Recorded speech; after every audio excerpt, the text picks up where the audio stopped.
மீண்டு வரணும் அப்படின்னா இவங்க வந்து காலபைரவர் வழிபாடு தான் கண்டிப்பாக சிறந்தது. ஏன்னா அந்த வீடு சனி பகவானுடைய வீடு இல்லை, மகரம. காலபைரவருடைய வழிபாடு எடுத்துக்கிறது ரொம்ப ரொம்ப நல்லது. ஈவினிங் டைமில் சாயந்தரம் 5லேருந்து 8 மணி. அதுலேயும் அவங்க என்ன நட்சத்திரத்தில் பிறந்திருக்காங்கன்னு பார்க்க சொல்லுங்கள்.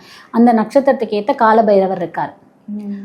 அந்த காலபைரவரையும் இவங்க வணங்கிட்டு வரும்போது நல்ல ஒரு மாற்றம் இருக்கும். சரி, காலத்தை வெல்ற சக்தியை கண்டிப்பாக கொடுத்துருவார். பணம் ரீதியாக வந்து நிறைய கஷ்டங்கள் வரும், நிறைய பிரச்சனைகள் வரும் அப்படின்ற மாதிரி சொன்னீங்க. இந்தந்த விஷயத்துலேருந்து கவனமாக இருங்க, பணம் ரீதியாக பிரச்சனைகள் அவ்வளோ வராது அப்படின்ற மாதிரி இருந்திருக்கா? இவருக்கு வந்து பணம் கிடச்சி பிஸ்னஸ் நல்லா நடந்து செல்வ செழிப்போடு இருக்காரு அப்படின்னா ஃபேமிலி அடி வாங்கிடும். ஃபேமிலி இருக்காது. சரி, ஃபேமிலி வேணும், பசங்க வேணும், குழந்தை வேணும், ஒய்ஃபு நல்லா இருக்கிறாங்க, பசங்க சப்போர்ட் கிடச்சிருச்சு அப்படின்னா, ஃபேமிலி சப்போர்ட் கிடச்சிருச்சுன்னா இதெல்லாம் அடி வாங்கிடும். ஓகே, அதான் சொன்னேன் அப்ஸ் அண்ட் டவுன் சொன்னேன்ல, ஏதாவது ஒன்று தான். அந்த மாதிரி ஓவராலாக மகரம்க்கு இதில் வந்து இது நான் சொல்கிறது எல்லாமே பொது தான். இதுதான் இந்த ஜாதகருக்கு இருக்குமானா அப்படியெல்லாம் கிடையாது. இது வந்து பொது. இந்த சூரியன் சனி சேர்க்கை இருக்கும்போது இந்த மாதிரி அமைப்பெல்லாம் கொடுக்கும்னு சொல்கிறேன். இதுவே இதில் குரு பார்வை இருந்து இல்லை சுப சந்திரன் பார்வைப்பட்டு இதுலேயே வந்து நமக்கு சில கிரகங்களுடைய பார்வை திரிகோணத்தில் இருந்தோ இல்லை இதுவே யோகியா வந்தோ இந்த மாதிரிலாம் இருக்கும்போது பலன்கள் மாறுபட்டு இருக்கும். ஓகேங்களா, நல் பலன் கிடைக்கும். இதுவே இந்த சூரியன் அவயோகியாவோ இல்லை சூரியன் பாவராவோ வந்து இல்லை வந்து 8 லக்னத்துக்கு 8ல் போய் மறைஞ்சோ இல்லை 12ல் போய் மறைஞ்சிருந்துச்சுன்னா விதயத்தையே தான் கொடுக்கும்.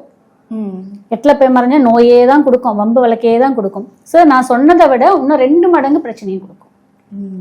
அதனால பயப்பட வேண்டாம். நம்ம வந்து அவங்களோட சுயஜாதகத்தை பார்க்கும்போது இது நான் பொது பலன் தான் சொல்றேன். சூரியன் சனி சேர்க்கை வந்து பொது பலன். இந்த மாதிரி குணாதிசயம் இருக்கும். மேஜராக என்ன சொல்கிறாங்க, சூரியன் சனி சேர்ந்திருந்தாலே அப்பாவும் பையனையும் பிரிச்சிடணும், அப்பாவும் பையனும் தனியாக இருக்கணும், அப்பாவும் பையனும் வந்து சேர்ந்து இருக்கக்கூடாது, அப்பா பேச்ச பையன் கேட்க மாட்டா, பையன் பேச்ச அப்பா கேட்க மாட்டாங்க, அப்பா தொழில பையன் பார்க்க மாட்டாங்க. இதில் இருந்தாலும் பொது கருத்து இருக்குல்ல, பொது கருத்து எல்லாருக்கும் செட் ஆகாது, ஒவ்வொரு ராசிக்கு மாறுபடும் தான் சொல்ல வரேன்.